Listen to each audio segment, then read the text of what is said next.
Cari telespettatori, rieccoci insieme anche quest'oggi. Siamo in diretta. Gianangelo Bellati, candidato sindaco per Venezia, Venezia città metropolitana, Venezia e Mestre naturalmente. Ben ritornato in nostra compagnia. È quindi un percorso che facciamo quando abbiamo la possibilità di avere diversi candidati, li stiamo invitando di volta in volta tutti quanti, per scoprire le proposte, le offerte per una città che ha moltissime esigenze, che ha sofferto anche molto in un periodo di amministrazione alquanto discutibile e che vuole rinnovarsi, vuole aggredire anche i mercati. Oggi punteremo in modo particolare sul lavoro. Sul lavoro perché veniamo dal 1° maggio, quindi il tema del lavoro è quello un po' centrale e portante, poi perché nel veneziano si soffre più che in altri territori, abbiamo capito, di questa mancanza, assenza di opportunità lavorative, un territorio che è sempre stato abituato ad avere grandi aziende in determinati settori specifici, tantissimi operai, dove il sindacato è sempre stato fortissimo, insomma, e che si è vista in pochissimi anni svuotare di contenuto e avere una povertà importante. Vicenza sta già cavalcando l'onda, se ne sta andando verso altri lidi, nel senso che l'artigianato, la piccola imprenditoria corre moltissimo, abbiamo continue notizie in crescita, e invece questo territorio che langue perché? Quindi vediamo di affrontare questo tema e poi anche gli altri, perché poi parleremo anche del discorso immigrazione, che rientra a pieno titolo, perché adesso ci sono le nuove disposizioni proprio date quest'oggi, per cui devono esserci nuovi ingressi. E quindi Ma lei io come direi la pensa? che il ragionamento da fare è questo: non si deve mai fare un ragionamento solo al presente o al passato più vicino, ma un ragionamento un attimino più lungo. E cioè, io mi ricordo, io ho 54 anni, lo posso dire, e mi ricordo quando ero ragazzino che vivevo in una città che aveva 3 volte gli abitanti. Sto parlando di Venezia, centro storico, la zona diciamo lagunare, no? Però penso anche a Marghera, dove io lavoro attualmente. Penso anche a Mestre, che conosco anche per via del fatto di mia moglie, che è di Mestre, quindi ho i parenti, la frequento molto. Ebbene, non solo la Venezia lagunare, che ha perso praticamente 100.000 abitanti, siamo rimasti poco più di 50.000, ma con la scusa di quello che diceva lei, quello delle grandi imprese, no? E che hanno dovuto chiudere, industria di base, industria di altre epoche che è dovuta essere chiusa, a Marghera c'è stata una disoccupazione enorme che è cresciuta, e quindi la gente che cosa fa? La gente di Venezia, la gente di Marghera, la gente anche di Mestre che rimane senza lavoro, perché non dimentichiamoci che la grande sconfitta di chi ha gestito fino ad oggi il comune, ed è sempre quell'area, diciamo, no? Un'area che è sempre stata quella legata soprattutto al mondo della sinistra, ma oggi dobbiamo anche superare questi steccati, dobbiamo guardare oltre. Ebbene, questa sconfitta si traduce anche nel fatto che addirittura Mestre, che è la città, diciamo, l'ambito più normale, diciamo, dei 3, Marghera e la parte lagunare, ha perso anche quella abitanti. Perdere abitanti vuol dire perdere posti di lavoro, perché uno non è che vada via se ha un bel lavoro a casa sua, rimane lì ed è bello e contento. Invece la gente va via e scappa via per trovare lavori migliori. Ma perché non ci sono i posti di lavoro? Perché vanno via le imprese. Perché vanno via le imprese? Le ragioni sono molteplici, io ne cito solo alcune. Un comune che non ha avuto mai alternanza al potere da decenni si è come afflosciato su se stesso, ma io mi ricordo quasi come fosse un fatto ideologico anche decenni fa, che non è mai stata vista con simpatia l'attività produttiva in sé, soprattutto l'attività dei piccoli e dei microimprenditori, parlo quindi dei commercianti, degli artigiani, di coloro... Non è mai stata vista perché c'era un fatto, non so, quasi come fosse un fatto, diciamo, ideologico: questa è gente che guadagna troppo, quindi cerchiamo di impedirgli di lavorare o cerchiamo di creargli nuovi vincoli. Io sto andando in giro per la città, sento delle cose incredibili, cioè invece di avere un ente pubblico, tu paghi le tasse, quindi tu parti dal presupposto che l'ente a cui paghi le tasse ti dia un servizio, perché a un certo punto, e questo è anche stato il mio lavoro fino ad oggi, io do servizi alle imprese, quindi io sono pagato con le tasse delle imprese, quindi io devo dare servizi alle imprese, io sono pagato con le tasse dei cittadini, devo dare servizi ai cittadini, è normale, un concetto di servizio che chi sta nel pubblico deve avere nel suo DNA. Ebbene, tu trovi queste imprese, questi commercianti, questi artigiani, che hanno una funzione anche di mantenimento della nostra cultura, della nostra tradizione, non solo di creare posti di lavoro, i quali vengono disturbati in tutti i modi possibili. I commercianti magari hanno davanti quello che sta vendendo merce contraffatta o fuori ogni regola, che è là tranquillo che opera, e lui viene multato magari perché ha messo la cassetta del fruttivendolo, è venuto fuori sulla stampa, abbiamo parlato anche con le associazioni di categoria, 500-600 euro per aver fatto un piccolo errore che si poteva sanare in un secondo, no?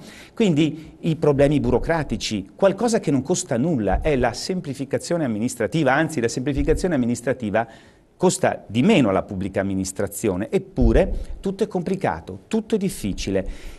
E l'impresa, ci dimentichiamo, che dovrebbe essere ben vista perché ha una funzione sociale. Assolutamente, agevolata addirittura. Crea lavoro. Allora, prima di tutto c'è questo aspetto per me culturale. Il Comune di Venezia, io lavoro in Europa, ho lavorato a livello nazionale, ho lavorato a livello regionale, le pubbliche amministrazioni italiane non si distinguono nel meglio, però insomma c'è un tentativo da parte delle pubbliche amministrazioni di dare un servizio.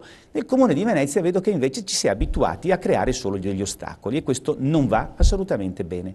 Ma integriamo con questo qualcosa che è invece di strategia, e cioè noi abbiamo la zona di Porto Marghera che ha dovuto chiudere le imprese. Ebbene, ci sono programmi europei, e c'erano soprattutto negli anni passati, programmi che si chiamavano proprio programmi conversione dell'industria. Ma i soldi?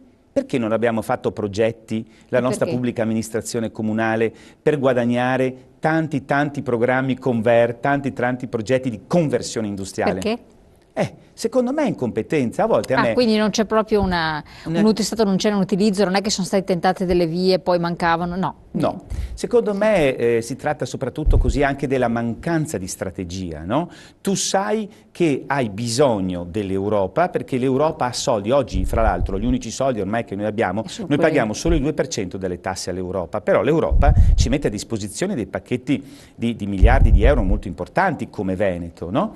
Quindi io mi domando perché non abbiamo fatto una riconversione totale quando si poteva di Porto Marghera. La si può fare ancora, però adesso è più difficile perché i soldi stanno diminuendo, ma la si può fare. E Venezia? Ma Venezia, le imprese, perché dovrebbero stare a Venezia che ha costi di gestione dell'impresa più alti che in terraferma? Devi prendere il vaporetto, devi andare a piedi, non hai la macchina, hai la rottura di carico, costa di più restaurare l'ufficio o l'abitazione dove vivi, perché sei nell'acqua, è tutto più complicato. Però forse non è neanche adatta a Venezia, oppure no, potrebbe anche essere una sede strategica. Bisogna vedere perché cosa, perché un'impresa che posiziona la sua sede, pensiamo anche a una multinazionale, oltre che a piccole imprese. Quindi rappresentativa, diciamo in qualche modo, diventa non solo di prestigio, insomma. Non solo rappresentativa, mi spiego meglio. Allora, se noi guardiamo ad un'impresa che sia un'impresa che non è industria pesante, ma per esempio è settore dei servizi, io ricordo sempre, faccio un altro esempio, ho due casi concreti, perché mi piace essere concreto. Infatti, no? è quello che chiedono i nostri telespettatori, esempi allora, concreti. Noi abbiamo l'Alenia, che ha fatto una partnership a Tessera con la Sukhoi, grossa industria, importantissima industria russa, e producono i superjet. Ebbene, la stanno mezza chiudendo. Ha fatto qualcosa l'amministrazione comunale per impedire un ulteriore scempio di posti di lavoro? Che cosa stanno facendo le autorità pubbliche per far sì invece che il contrario? Avendo da una parte l'Alenia, che vuol dire Finmeccanica, quindi un colosso del sistema Italia, visto che siamo in Italia e quindi che ci dovrebbe essere una solidarietà nei confronti anche delle nostre terre, non solo noi dare solidarietà al resto d'Italia, ma anche il contrario, perché non, d'accordo magari anche con i russi che sono fortissimi, non creare dei laboratori di ricerca e sviluppo tecnologico? Vuol dire gente in camice bianco che studia, degli ingegneri, degli scienziati, che non hanno bisogno di rompere il territorio, di distruggere, di inquinare, ma fanno lavoro di testa, aumentano la competitività delle nostre imprese. Se io guardo le piccole imprese che nascono intorno all'industria aeronautica, basta andare nelle fiere dell'aeronautica, tu hai bisogno poi di una marea di migliaia di piccole e micro imprese che nascono come i funghi intorno ad una grande impresa che fa ricerca e sviluppo, che fa un po' da locomotore, per produrre i pezzi di legno, i bulloni, i dadi, perché poi per gli aerei o per comunque questi, diciamo, macchinari all'avanguardia che possono servire anche per lo spazio, tu hai bisogno di materiali, di strutture, di metodi di produzione all'avanguardia. Ricerca quindi che, bene, questo tu lo puoi fare a Tessera, ma puoi fare anche una parte all'Arsenale di Venezia, con un'università importante come quella di Venezia si possono creare dei laboratori lì. Se voi andate invece è abbastanza, diciamo, desolato in questo momento l'ambiente dell'Arsenale. Però la Tetis, se non sbaglio, no, che era stata allocata nella zona in fondo dell'Arsenale, tutti coloro che erano stati spostati lì, tragedie infinite. Ma allora lì nasciamo su un problema drammatico allora, quando noi parliamo di ricerca e sviluppo di una grande impresa, non stiamo parlando di Tetis o del Consorzio Venezia Nuova, sono due ambiti totalmente diversi. Il Consorzio Venezia Nuova e lo scandalo del Mose nasce anche perché tutte le progettualità, non voglio misconoscere le nuove tecnologie o il lavoro degli ingegneri per il Mose, perché è molto interessanti, ci sono delegazioni estere che vengono a vedere, ma il lavoro fatto è stato fatto senza bando di gara. Quindi che cosa è successo? Che qualcuno ne ha approfittato, ecco quindi le indagini della magistratura, ecco la giunta precedente, il consiglio precedente, da un anno abbiamo il commissario non a caso. Sì. Perché è successo, io mi onoro di rappresentare delle liste dove noi non abbiamo nulla a che fare con questo mondo. Siamo liberi, abbiamo professionisti che possono dire, io dico la verità adesso, non ho paura di dirla, quindi noi abbiamo anche le competenze tecniche, perché occorrono le competenze tecniche. A volte mi si dice a me che sono un po' troppo professionista, che le cose vado troppo nel dettaglio, ma se noi non abbiamo dei politici che sanno bene le cose tecniche, come si fa a controllare poi la macchina tecnica di un comune grande come quello di Venezia e poi dopo, se vogliamo, parliamo degli sprechi? Esatto, dopo analizziamo anche il comune. L'altra cosa bellissima, sempre per stare nel concreto, una Cinecittà. Ma ci rendiamo conto di quante troupe televisive vengono a fare film dall'estero a Venezia? Cioè tutti vogliono venire a fare film a Venezia, tutti dall'estero, molto meno dall'Italia, ma non importa.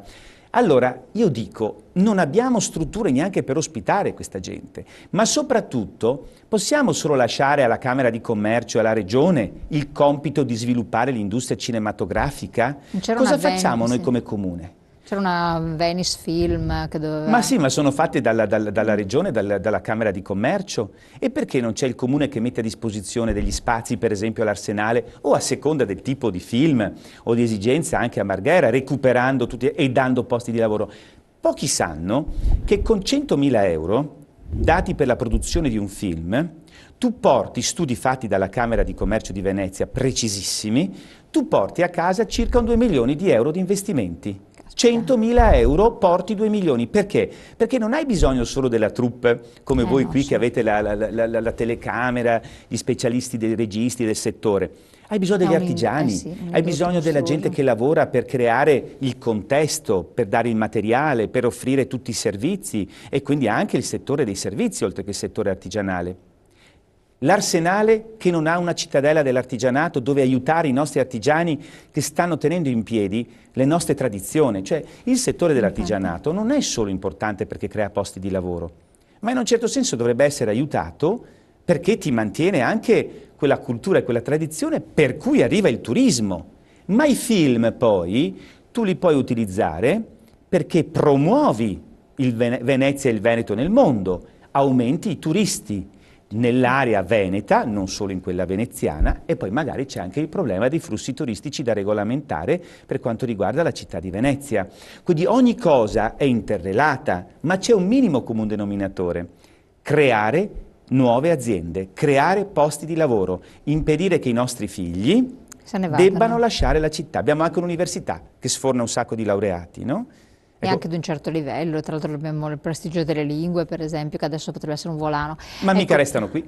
Però di fatto Venezia è in Italia, non ha una normativa a sé stante, il Veneto è pienamente una regione d'Italia dove è poco appetibile per l'imprenditore venire a fare impresa, quindi imprenditore dall'estero, investire in capitali, eccetera, a meno che non sia fagocitare qualche nostro grande brand, marchio e portarselo via, ma non fare impresa, quindi resta un problema. Ecco, Venezia si distingue per questo, per non fare impresa e per una pubblica amministrazione locale che costa tantissimi soldi, il 20% in più solamente come media degli stipendi del comune, le partecipate 30% in più rispetto al resto del Veneto, e questo è un dato su cui riflettere. Non è colpa dei lavoratori di livello medio-basso che sono la maggior parte, ma è colpa dei grandi capi che costano troppo. Bisogna fare una grande e attenta verifica su questo, perché è un po' un male italiano. Ah beh, sì, quello sì, di avere una assolutamente. pubblica amministrazione che a livello medio-basso non costa molto rispetto agli altri paesi,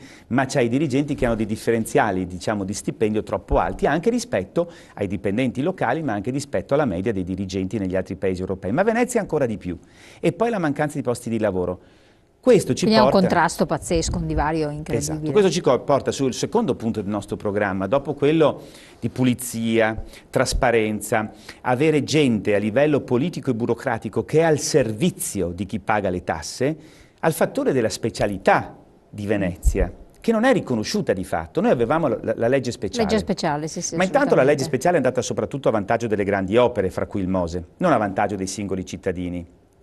E poi, Ma serviva per quello, no? Era stata no, anche, la legge cioè, speciale doveva nata... servire anche per la residenzialità, ma anche per lo sviluppo delle attività produttive. Quindi E non è passato in stata sottolineo, utilizzata per assolutamente. sviluppare le attività produttive, pochissimo, solo per grandi imprese, ma non va bene. Io prima sostengo la grande impresa legna finmeccanica, ma non è che con questo vado a dire no ai piccoli e microimprenditori che abbiamo nelle nostre città. Quindi si doveva fare un secondo passaggio, le esenzioni fiscali. Le esenzioni fiscali, alcuni, diciamo, poco preparati, hanno tirato fuori la scusa, come al solito, che l'Europa non le concede. Queste sono le false informazioni, grazie alle quali noi non abbiamo fatto un progetto di esenzioni fiscali che oggi avrebbe potuto rimediare i danni delle cause perse, di cui se ne occupano tanto le associazioni di categoria, delle nostre imprese che devono dare centinaia di milioni di ritorno all'INPS per sgravi sugli oneri fiscali sui lavoratori che hanno ottenuto tanti anni fa e che adesso, dopo una lunga vicenda giuridica nei tribunali, sta arrivando, ahimè, il red erationem e bisogna dare questi soldi indietro. Avessimo fatto, quando noi l'avevamo ancora chiesto all'epoca, anche quando io lavoravo nelle istituzioni europee, avevo detto bisogna fare un sistema di esenzioni fiscali che è possibile, che l'Europa non vi impedisce, ovviamente ridotte, non è stato fatto. Abbiamo preparato studi, abbiamo tutte le carte, tutta la documentazione molto tecnica, ma che è pronta. E poi il terzo passaggio. Io dico Venezia, statuto speciale, come altre regioni, città, statuto speciale, Trento Bolzano, ci sono nel nostro paese. Perché no? Ma com'è possibile tecnicamente? Cioè, allora, l'aspetto... Questi si sono chiesti perché questa cosa è stata buttata non la prima volta e tanti ci hanno anche mandato dicendo ma non è possibile, ma no, se tutto... Guarda, non dipende in questo caso dall'Europa, dipende in questo momento, noi stiamo nel Parlamento modificando la Costituzione con una riforma costituzionale che io personalmente, da federalista, non amo per niente perché è accentratrice e toglie via la responsabilità a livello locale. Vedete che noi ci portano via tutto, tutti i soldi. Questa riforma costituzionale aumenterà, diciamo, l'esproprio fiscale che si sta facendo sul nostro territorio. Io ricordo sempre che noi paghiamo come Comune di Venezia, cittadini, 3 miliardi di euro, 2 restano, 1 miliardo va via, un terzo delle nostre tasse esce fuori, 1 miliardo. Allora c'è la riforma costituzionale, domandiamoci tutti noi elettori di Venezia o del Veneto, chi dei deputati che abbiamo eletto sta facendo una battaglia nell'ambito di questa riforma costituzionale per chiedere almeno, non l'ho visto mica sulla stampa, non l'ho visto da nessuna parte, per chiedere la specialità di Venezia. Chi nel comune di Venezia sta chiedendo la specialità come altre zone a statuto speciale? E questo permetterebbe che di quel miliardo almeno la metà restasse sul territorio. Avremmo risolto tutti i problemi di buco del bilancio, ma avremmo, risparmiando, non buttandoli dopo via di nuovo questi soldi, fatto infrastrutture, creato posti di lavoro e avremmo i soldi per dare le esenzioni fiscali secondo la normativa europea. Però mi pare che a livello nazionale non si voglia fare e allora noi abbiamo un programma alternativo. Noi lavoriamo con molti dei miei rappresentanti di lista, noi lavoriamo tantissimo con l'estero. Ricordo che proprio tempo fa abbiamo portato qui addirittura anche il presidente della Bundesbank, che è importantissimo a livello internazionale, Banca Centrale Europea, e noi andremo a trovare tutti i capi di Stato e di governo europei, uno dopo l'altro. Abbiamo tutte le relazioni, ne conosciamo le lingue, parleremo le loro lingue, non andremo con l'interprete perché vogliamo avere un rapporto umano diretto con queste persone e chiederemo a loro di fare di Venezia un progetto comune di interesse europeo, che non è inventato da noi, è un articolo del Trattato di Lisbona che fonda l'Unione Europea. Esatto, cosa prevede questo l'articolo 107,3, lettera C, per chi ha voglia di andarselo a guardare in internet, prevede nell'ambito della materia degli aiuti di Stato, perché la materia degli aiuti di Stato è quella che governa poi gli aiuti per lo sviluppo delle imprese. Essi sarebbero in teoria vietati, ma si possono ottenere delle deroghe, stiamo parlando di una deroga, e tu in base a quel comma di quell'articolo, tu puoi, d'accordo con gli Stati europei, chiedere appunto che Venezia diventi progetto comune di interesse europeo. Cosa vuol dire questo? Che avremmo le risorse, ma non per dare contributi. Io non mi fido dei contributi, perché il contributo implica presentazione di progetti, valutazione dei progetti, intervento di burocrati, intervento di tutta una serie di carte, implica tempo, fatica e porta, c'è un'importante preghiera per chi è cristiano che gli dice non indurci in tentazione, induce alla tentazione. Meglio le esenzioni fiscali, che tu te le porti direttamente sulla cartella delle tasse e quindi tu prendi le risorse in una forma indiretta, portano a riduzione del tuo carico fiscale. Con questo sistema che non dà potere al politico e al burocrate, ma dà diritti al cittadino che ha subito il suo diritto acquisito dalla cartella delle tasse, ha un sistema semplice e pulito. Ed è previsto, tra l'altro. Ed è previsto. Quindi è fattibile. Ed è fattibile, assolutamente. Però ci dovremmo fare aiutare dai paesi europei, perché credo che da Roma non so che cosa arriverà. Allora, la possibilità di scavalcare Roma, sì, no, quindi anche qui il discorso della specialità, ritorniamo insieme, opportunità di sviluppo, pubblicità tra poco.